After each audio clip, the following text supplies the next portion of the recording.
Alors, donc, avant de calculer un pH, qu'est-ce qu'on fait? Il y a une méthodologie.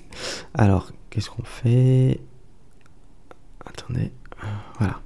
On a ce qu'on appelle alpha, coefficient de dissociation, ok? Donc, il est égal à quoi? Il est égal au nombre de moles de réactifs dissociés sur le nombre de moles initial de mon réactif. Donc, ça revient à donner ce qui a été dissocié, donc on le note X, et c'est 0, ou bien c'est directement, ok? La concentration.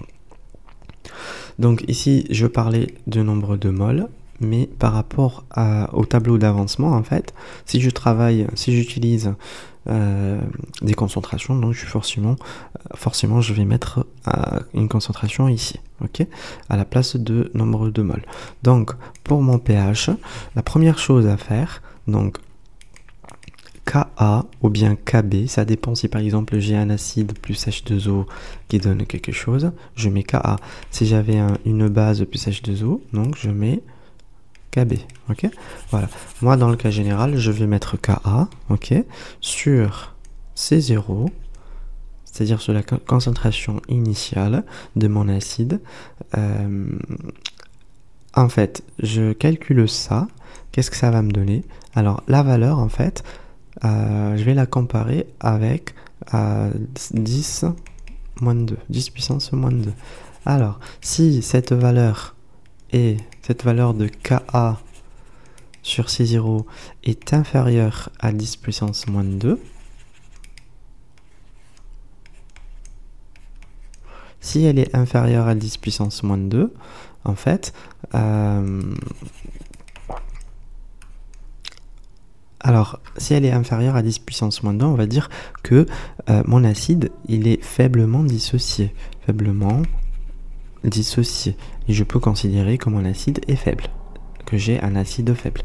Et après, pour la même valeur sur C0, si par exemple j'ai une valeur supérieure à 10 puissance moins 2, donc je vais dire que mon acide, il est fortement dissocié, ok? Voilà, fortement dissocié en H3O+, par exemple. Pour la base, faiblement dissocié en HO-. Ok. Alors, après ça, qu'est-ce qu'on va faire? On va directement venir faire les calculs de pH. C'est-à-dire, on commence par écrire notre réaction. Par exemple, dans le cas d'un acide, je mets AH, HA plus H2O étant une base, jouant le rôle d'une base, qui va donner alors A- plus H3O+, ok? Voilà, A- plus H3O+. Donc, si je considère comment, par exemple, on vient de considérer comment l'acide est faiblement dissocié, donc j'ai un acide faible. L'acide faible, on sait bien qu'il se dissocie faiblement, c'est-à-dire l'avancement, c'est-à-dire X, il va être négligeable, ok? Devant quoi? Devant C0, c'est-à-dire à temps égal à 0, on a C0 au départ. On a C0. Mais à T équilibre, en fait, on aura C0 moins X. Ici, on aura X, et ici, pareil, on aura X. Ce X-là, vu que mon acide il est faiblement dissocié, c'est-à-dire il est négligeable, en fait. Et C0, il est encore important. Donc, on va dire que C0 moins X est presque égal à C0. C'est-à-dire comme si on avait X qui est égal à 0. Ok? Comme si on avait, par exemple, 2 moins 0,00002. Donc ça donne quoi? Ça revient à donner 2. Parce que ça, c'est trop petit. Okay, voilà. Donc, on avait dit que ça donne C0. En plus de ça, je vais directement aller écrire la constante de la réaction prépondérante qui est, dans ce cas, un Ka. K acide, qui est égal au produit, la concentration de mes produits sur la concentration de mes réactifs. Mes produits, j'ai A-, H3O+, ce que vous voyez là. Les réactifs, j'ai AH et H2O. Ok, donc là, ça c'est égal à quoi? Ça devient égal à, je mets les valeurs, ici j'en ai x fois x, donc ça va donner x au carré, sur AH, H2O, ça va donner quoi? Ça va donner C0 moins X, parce que AH, H2O, en fait, on met pas. Ok? Donc, H2O, donc on va considérer que c'est un excès. Donc, C0 moins X, on avait dit que C0 moins X, en négligeant X, ça donne quoi? Ça donne C0 seulement. Ok? Et on va faire quoi? On va venir dire que mon Ka est égal à x au carré sur C0. Donc mon x est égal à quoi? Il est égal à la racine au carré de Ka fois C0. Ok? Voilà. Ça, c'est exactement ce qu'on voulait. Maintenant, dans le cas où mon acide, il est pas faiblement dissocié, c'est-à-dire je reviens là, mon acide, je trouve, si je fais le calcul par exemple, je trouve que mon acide, comme ça, il est fortement dissocié, c'est-à-dire il est supérieur à 10, le rapport là Ka sur C0 est supérieur à 10 moins 2, donc mon acide il n'est pas faiblement dissocié, c'est-à-dire mon X il n'est pas négligeable devant C0, ok? Donc comment on va faire? Alors on va venir faire la même chose. Donc ici j'ai x, C0 moins x, ici j'ai x et là j'ai x pareil. Donc par contre là je ne me permets pas de supprimer, d'effacer le x. Donc ça va rester C0 moins x, va rester C0 moins x. J'ai pas le droit d'enlever le x. Maintenant, pareil pour la réaction prépondérante Ka, je mets C0 moins x et et maintenant il va falloir répondre pour cette question, pardon, il va falloir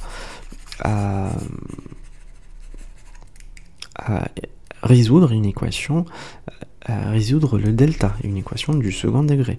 Donc on aura quoi? On aura Ka qui est égal à x au carré sur C0 moins x. Donc C0 moins x fois Ka, ça donne quoi? Ça donne, alors, x au carré déjà est égal à quoi? Est égal à C0 moins x fois Ka. Donc ça donne que on peut écrire comme ça, factoriser. Pardon, c'est un vert. Comme ça, ok. On va dire que C0 Ka moins Kax est égal à quoi? Est égal à x au carré. Donc on peut écrire que C0 Ka moins Kax moins x au carré est égal à 0. Ok? Donc ça c'est mon A. Ça c'est mon B. Pourquoi est-ce que je vois x? Alors, il y a A, B. Et ici c'est mon C parce qu'il n'y a pas x. Ok? Donc on fait delta est égal b au carré moins 4ac, ok? Et après le calcul, on garde la valeur positive seulement. Il y a delta. Si par exemple delta il est supérieur à 0, donc il y aura deux solutions, c'est ça? Si je dis pas de bêtises. Donc il y aura delta positif et delta négatif, ok? Nous on va garder que celui qui est positif parce qu'on parle d'une concentration. Après on va venir dire que mon pH est égal à quoi? Est égal à... Alors ça va me donner quoi? Ça va me donner la valeur de x dans tous les cas, soit dans le cas d'un acide faible ou bien d'un acide faiblement dissocié, c'est-à-dire dans le cas de alpha égale à il est inférieur à 10 moins 2, ou dans le cas de alpha il est supérieur à 10 moins 2. Donc en tout cas on aura ça, ok? Le pH il est égal à moins log parce que j'ai un acide au départ, donc à moins log quoi? À moins log concentration, pardon, à moins log x, ok? Voilà. Et c'est pas à moins log concentration d'H3O+, pourquoi? Parce que en fait, bon, x c'est concentration d'H3O+, en fait, sur le tableau d'avancement. Mais il faut faire attention par rapport à un acide fort, ok? Ça donne pas la même chose. Voilà, donc c'est bon pour ça. Il y a juste un tout petit exemple. En fait, bon, c'est pas un exemple, mais un truc qu'il faut savoir faire.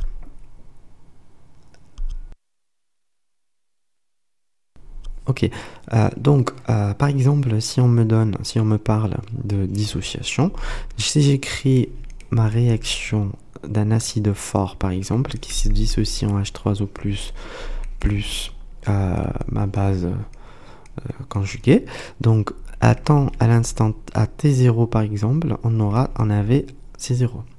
Ici j'avais 0, ici j'avais 0. Donc à T équilibre, j'aurai quoi? J'aurai C0 moins X, c'est ça? Mais là, pareil, j'aurai X et X. Ça, c'est l'avancement en général, d'une réaction en général. Maintenant, si on me parle de alpha, donc de alpha, on me dit qu'il y a un pourcentage de dissociation. On me dit que cette réaction, il y a un pourcentage de dissociation. On me parle d'un pourcentage en dissociation. Donc alpha est égal par exemple à 8% dans certains exercices. Donc cet acide s'est dissocié à 8% de dissociation. Donc je fais comment? Directement j'écris la relation de alpha égale à quoi? À x sur c. Donc mon avancement x est égal à alpha fois c. Ok? Et je viens injecter cet x là, que vous voyez là, je viens l'injecter là où je trouve des x. Ok? Donc je fais C0 moins x qui devient C0 moins alpha c, parce que x est égal à alpha c. Ok? Ici, je mets alpha c, et là, pareil, alpha c. Ok? Donc, pour... alors, comment dire?